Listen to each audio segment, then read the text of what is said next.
We are CodeNRG. To start off, I want to introduce a quote. Everybody should learn how to code, because it teaches you how to think. What do you think about it? We think this applies now more than ever, with digitalization becoming omnipresent. But how can everybody learn how to code?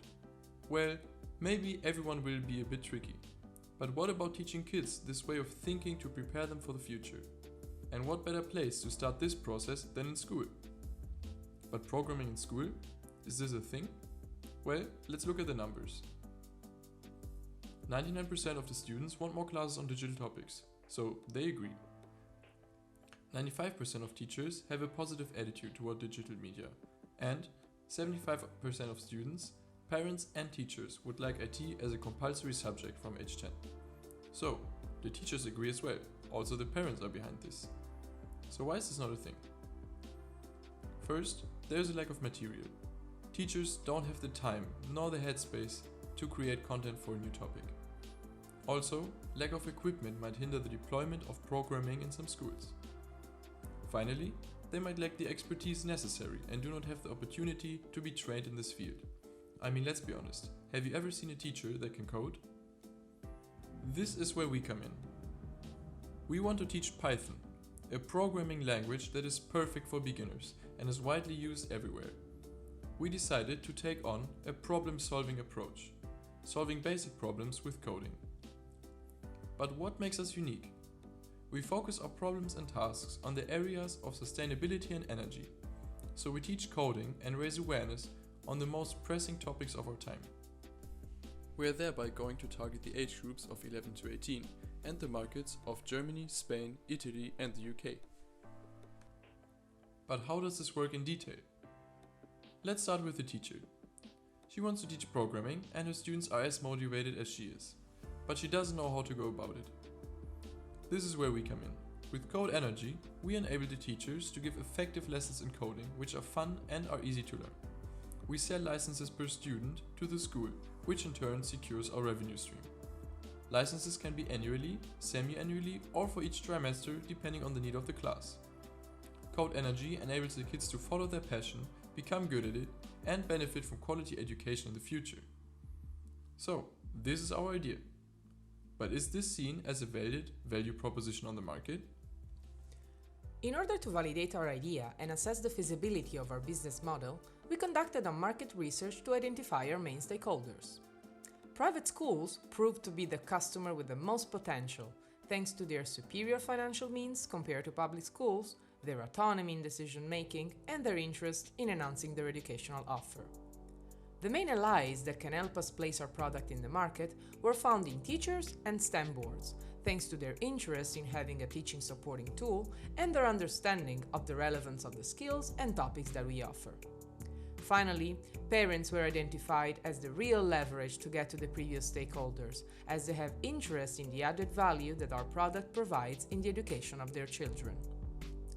Several interviews were carried out to people belonging to the stakeholders categories. This confirmed our hypothesis and allowed us to refine our value proposition.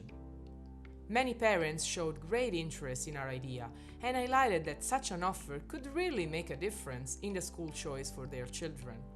Moreover, they emphasized the curiosity that children show for the world of programming and IT in general. The interviewed teachers, on the other hand, expressed approval for the inclusion of programming within the school offer and a willingness to get involved with it personally after being provided with some support and guidance. Now that our product has been validated, let's look at how our minimum viable product could look like. So how does CodeNRG work?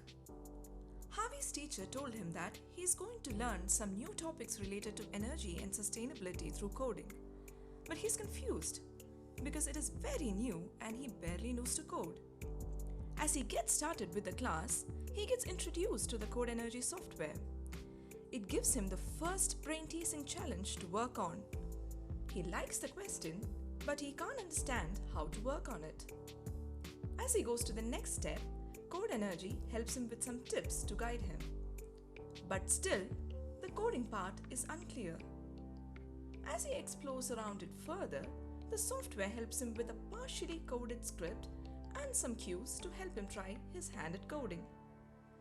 As Harvey gets to the end of his class, he is happy that he has solved the first challenge and also learned something new.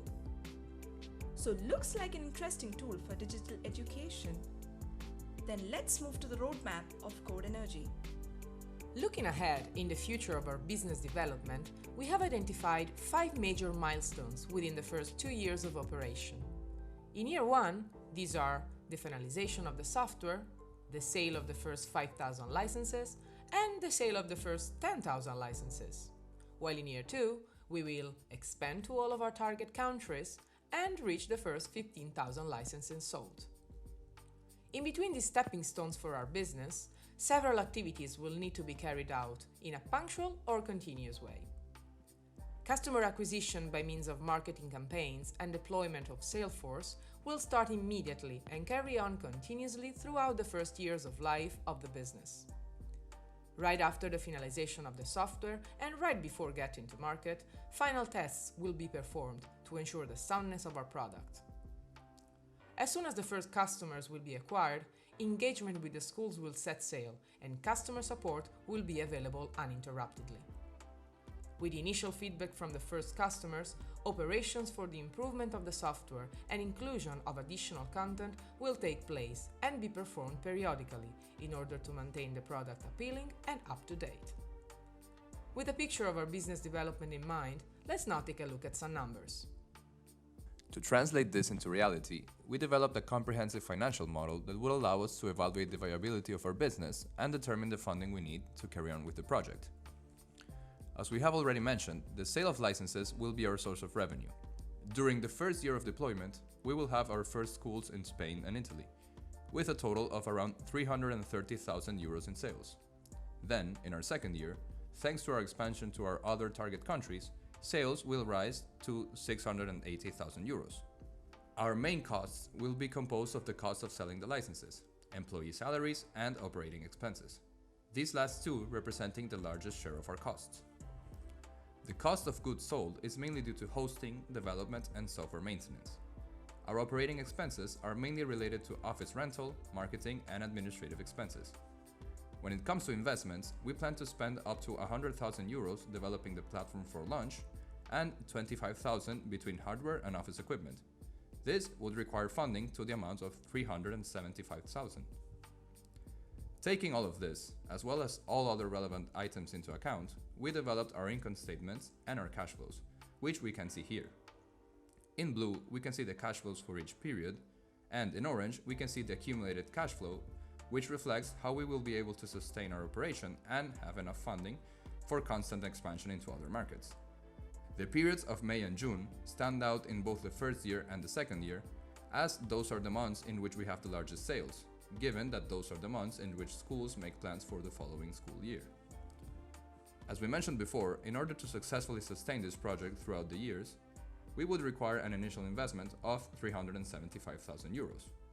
We believe, as founders, we would be able to secure 25,000 of our own investment, an additional 25 from loans that we would spend in hardware and office equipment, and for the remaining 325, we are actively looking for a business angel that, aside from funding, would provide us with valuable experience in the business development or the technological front.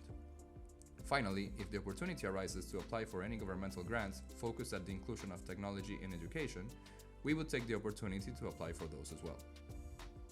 After looking at the numbers, let's take a step back again and look at the whole project. We are able to provide an effective solution to teach Python in school. This software is designed specifically for the classroom, enabling teachers and students to learn from it. We have also shown that we can present a viable business case.